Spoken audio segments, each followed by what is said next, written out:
पश्चिम बंगाल में बढ़ती हिंसा पर एक और बड़ी जानकारी आपको दे रखे हैं। बशीरहाट में फिर फायरिंग हुई है। ये बड़ी जानकारी, एक और बीजेपी कार्यकर्ता को गोली मारी गई है। बशीरहाट से ये बड़ी खबर आपको बता रखे हैं। बशीरहाट में एक और बीजेपी कार्यकर्ता को गोली मारी गई है।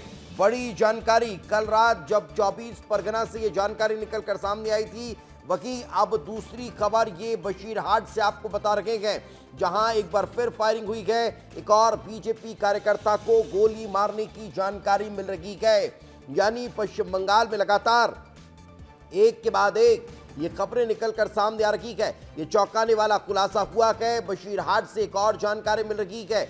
आपको बता रखे हैं कि कैसे पश्चिम बंगाल में चुनाव के बाद 2026 में हिंसा देखने को मिल रही है। लेकिन अगर आप पश्चिम बंगाल के रक्त रंजित इतिहास का जिक्र करेंगे तो आप पाएंगे कि चुनाव के दौरान, जब चुनाव होते हैं, जब चुनाव संचालित किए जाते हैं, जब चुनावों में राजनीतिक दल एक दूसरे के सामने खड़े होते हैं, तब का अगर जिक्र करेंगे तब वहां पर हत्या की बहुत ज्यादा संख्याएं सामने आ चुकी हैं। 2003 के अगर पंचायत चुनाव का जिक्र किया जाए तो लगभग 76 लोगों की उस 2003 के चुनाव में हत्या हो गई थी। 2013 के चुनाव का जिक्र करेंगे तो 39 से 40 लोग वहां पर उनकी हत्या कर दी गई थी। 2018 में 30 से ज्यादा लोगों की हत्या कर दी गई थी। 2021 के विधानसभा चुनाव में 17 से ज्यादा लोगों को मार दिया गया था।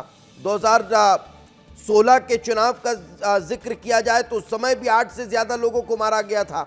2024 के लोकसभा चुनाव में भी 6 से 10 लोगों की हत्या कर दी गई थी। लेकिन 2026 का जो चुनाव था वो बहुत शांतिपूर्ण तरीके से संपन्न हो गया था। इस चुनाव के दौरान कहीं कोई एक भी हत्या नहीं हुई थी। सिर्फ वोटिंग के दौरान थोड़ी झड़प जैसी स्थितियां थी, जो पोलिंग बूथ पर थोड़ी बहुत हो हल्ले हंगामे की स्थितियां थी।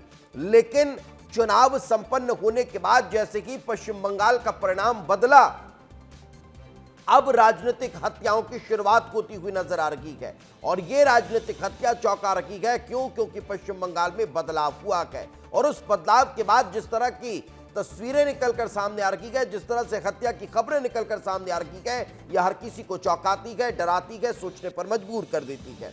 इस वक्त हमारे सहयोगी अंजलि और अंशिका हमारे साथ जुड़ चुकी हैं, उन्हीं से बातचीत करते हैं। अंशिका, बशीरहाट को लेकर भी एक और बड़ी जानकारी मिल रही है। कल रात 24 परगना स्थित इस जगह पर चंद्रनाथ की हत्या तो हुई, लेकिन अब एक और फायरिंग की जानकारी बशीरहाट से भी सामने आ रही है। यानी अभी भी ये घटनाएं रुकने का नाम नहीं ले रही हैं। अंशिका। बिल्कुल दीपेश, जिस तरह से रात में 10:30 बजे ये घटना हुई है कि स्कॉर्पियो से जा रहे थे नाथ, जिसके बाद उनका रोकी गई उनकी गाड़ी को, उन्हें घेरा गया, उसके बाद उन्हें गोलियां मारी गई। लेकिन इसके ठीक बाद रात में 12:30 बजे इस हत्या को अंजाम दिया गया। यानी कि बशीरहाट में भी एक बीजेपी कार्यकर्ता को निशाना बनाया गया और गोली मार करके उनकी भी हत्या की गई है। और अब ये संख्या बढ़ रही है।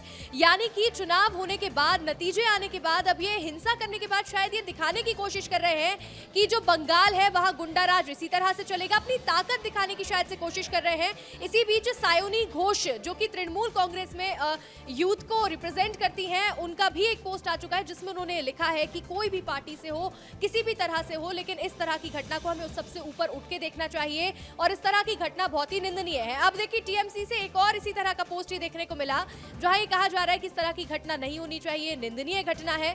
हमारे साथ अंजलि भी जुड़ चुकी है। अंजलि, अब सायोनी घोष भी इस पर अपना रिएक्शन दे रही है। बिल्कुल, और सायोनी घोष वो महिला है, वो टीएमसी कार्यकर्ता और सांसद है जो बहुत वायरल रही थी। उन्होंने बड़े बड़े दावे किए थे, हम बंगाल में आएंगे, लेकिन जनता ने उन पर विश्वास नहीं किया। अब उनका इस तरीके से पोस्ट करना ये सराहनीय भी है कि टीएमसी सहयोग करना चाहती है जांच पड़ताल में। लेकिन इसके इतर अगर देखी जाए कि टीएमसी खुद सवालों के कटघरे में खड़ी है। भारतीय जनता पार्टी ने कह दिया है कि जो मर्डर हुआ है, लॉ एंड ऑर्डर पर बड़ा सवाल है। लॉ एंड ऑर्डर अब बंगाल को सिखाया जाएगा, वहां पर सुधारा जाएगा। लेकिन अंजलि और अंशिका, सवाल तो यहां यह खड़ा होता है कि भाई ये सभी लोग उस वक्त कहां गए थे जब चुनाव परिणाम के बाद ममता बनर्जी प्रेस कॉन्फ्रेंस करके यह आरोप लगा रही थी कि भाई ये तो हमारे हाथों से सत्ता को हथिया लिया गया है, हम इस जीत को नहीं मानेंगे। उस समय ये सभी लोग कहां गए थे जब ये कहा जा रहा था कि कार्यकर्ता अपने अपने पोलिंग बूथ पर डटे रहे जब तक चुनाव की काउंटिंग पूरी नहीं हो जाती? उस वक्त ये सभी लोग कहां गए थे जब ये कहा जा रहा था कि जहां गलत हुआ है वहां आवाज को उठाइए?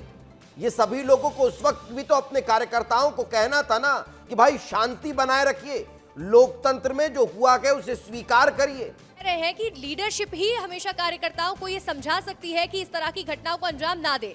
जब बड़े लीडर जो नेता हैं वो ही अपील करते हैं अपने कार्यकर्ताओं से, तब इस तरह की घटनाएं नहीं होती हैं। लेकिन जब ममता बनर्जी खुद ये प्रेस कॉन्फ्रेंस में कह रही हैं कि अब मेरे पास कुर्सी नहीं है, मेरे पास आजादी है, मैं जो चाहे वो कर सकती हूँ, तो ऐसे में आप सोचिए कार्यकर्ताओं से क्या उम्मीद की जाएगी जो खुद आगजनी की वारदात को अंजाम दे रहे हैं, इस तरह की घटनाओं को भड़काने का काम कर रहे हैं। बिल्कुल अंशिका, और दीपेश पूछ रहे हैं कि उस समय ये कहां गए थे। ये उस समय खुद पर हुई हिंसा को लेकर आरोप लगा रहे थे। ममता बनर्जी ने खुद प्रेस वार्ता करके ये आरोप लगाया कि मेरे साथ भी बदसलूकी की गई थी, मैं जब वहां पर पहुंची थी। और ऐसे में ममता बनर्जी ने उसी प्रेस कॉन्फ्रेंस में ये खुली चुनौती दी थी कि अब मेरे हाथ से तो कुर्सी जा चुकी है, जब तक कुर्सी पर मैं थी तब तक मेरी जवाबदेही थी, लेकिन अब मैं आजाद हूं, अब मैं जो करूंगी वो मैं करूंगी। लेकिन अगर उसका नतीजा ये होता है जहां पश्चिम बंगाल की जनता भुगतती है, भारतीय जनता पार्टी के कार्यकर्ता भुगतते हैं, तो ये कहीं ना कहीं बहुत चिंताजनक स्थिति हो जाती है।